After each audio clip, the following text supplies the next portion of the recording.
beer before they won a Grammy. Yes, God damn it. Does that hurt or does that feel good?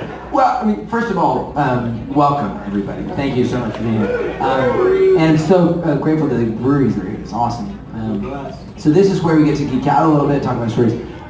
We were, as a band, we were nominated for Grammys, but we did win a gold medal for our pale ale. And I mean, ultimately, it's just about passion for flavor. So, you know, just really kind of thrilled by the idea of making something new, chasing a new idea, and you know, having people that respect what we love and kind of giving it a tip of, hey, this is good stuff. Right, you and I talked before about the passion that comes along with beer and the matching of music and beer, and at some point, the brothers grew up and said, we like drinking beer, let's make beer. What a concept. Yeah, I mean, so the whole Hopjam Festival is about community, the fusion of craft beer, the need for good local stories, great breweries doing great work, and then of course on the music side, we spent 20 years fighting for the same issue, you know, which is, you know, the corporate music business, which is full of a bunch of douchebags running corporate labels. Interestingly, the same thing on the beer side. So we just stayed in the same column in trade formats. But I think great people recognize great work, great quality, and people that are fans of great beer, and hopefully good music. So yeah, I mean, this it's a natural transition between, you know, these two worlds. I think they're good bedfellows.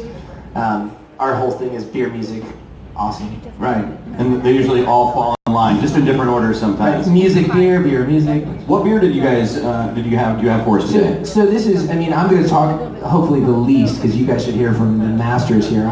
I somehow get to be in this club.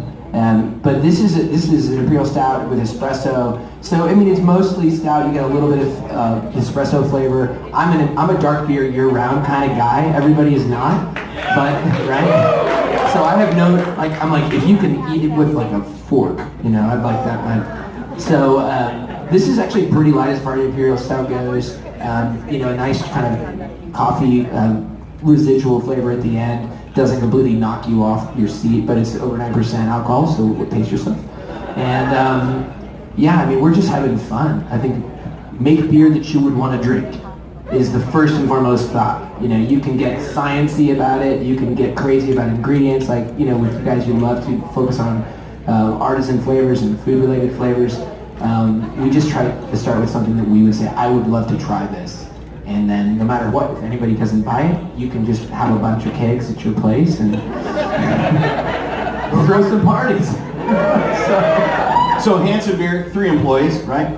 Sam at Dogfish had over 250, right? I think we're like 400. 400 now, okay. So blissfully inefficient. We need a lot of good people to help us make a little bit of beer. But along the same lines, I mean, you guys have grown into, I mean, I don't know what you don't do, right? You've got restaurants, you've got... How hard it is to build something successfully. So I want to just, you know, I know there's a lot of folks here that, in all seriousness, you're a rock star in craft beer for a good reason. Sam has really done, he was one of the first guys to really pioneer, go out there, stick his neck out, take a lot of risks, you know, and in all seriousness, it's really, we need more people doing that. And I think there's a legacy, like, people follow somebody that's willing to throw down and be like, hey, I'm all in. If this fails, I'm totally fucked, you know? And so I think that's, you know, craft beer is, I think in part, I would argue, and you can tell me if you agree, it is a reflection in part of a culture that's like, I just want something better. And I want my town to be better, I want my neighborhood to be better, I want to drink something I can actually like articulate the ingredients on my beer and not wonder like, what the heck is that, you know? And so I think, you know, success is in part because, I mean, we see great, you know, success in this, just in this, you know, road in different factions. Comes out of a passion and a commitment and willingness to like throw down and try. Yep. You know, so I'll stop talking. Let me rephrase my question. All good. Because I didn't mean it in a disrespectful way, but like, could you teach other brewers how you do it? He has. I don't know about that. That was a setup. We're all kind of standing on the shoulders of giants, and you know, I get so psyched when I walk around here and folks want to share a beer with me and tell us Tell Me a Book or show I did was inspiration, but similarly Ken Grossman from Sierra Nevada inspired me, and Jim Cook inspired me. So we all had that opportunity to pay it forward with younger brewers. So it's just kind of part of that continuum. And our whole mission was really to be the first brewery. We opened in '95 with a intentional focus where we said, the majority of the beers will be made outside the Rheinheitsgebot, which is this Bavarian law that said beer can only be made 5 to 8 beers a day. It's a problem. It's not a problem. But I wanted to brew something that was intensely flavorful and could appeal to margarita drinkers, Pinot Gris drinkers, not just beer drinkers, and that's how Sequence Ale was born. I think that's what I love about craft brewers in general is that, for lack of that, right, Sam? We give every fuck. About going against the grain. Going against the grain, right? We may go against the grain, yeah.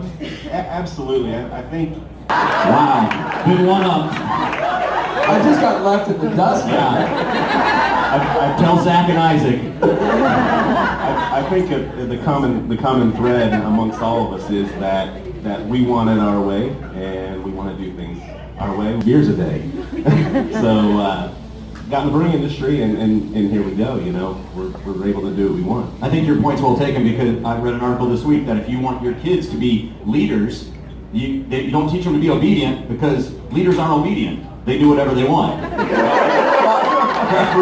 they're willing to work. They're willing to put in the hard They're work. willing to put in the work. Has everyone taken a moment before we move on to the next and enjoyed this beer? Yeah. Give us the name, Sam. Give us the name. It's called Sequence Ale, like sea salt, first quenching Sequence Ale. Great for Tulsa hot summer. This is how we begin a new tradition, my friends. Right on. By the way, you guys aren't allowed to do that only because we'll have to clean it all up later. Everybody, please take your trash with you. This is a small business. The bartender's like, I'm apologizing to the staff here. You guys, you can yell at me later. Against the Grain, let's talk about the beer that you brought. Yeah, okay, everyone's Props to Against the Grain, some of their beer titles, and I'm keeping it, there's some really crazy ones. Herbie Samplecock, Night Rider, My Way, or The Way. And there's I should point out, 400 different beers that you guys have put together, right? Oh yeah, And I think I'm under. That was another piece of the puzzle. We were told, God, you guys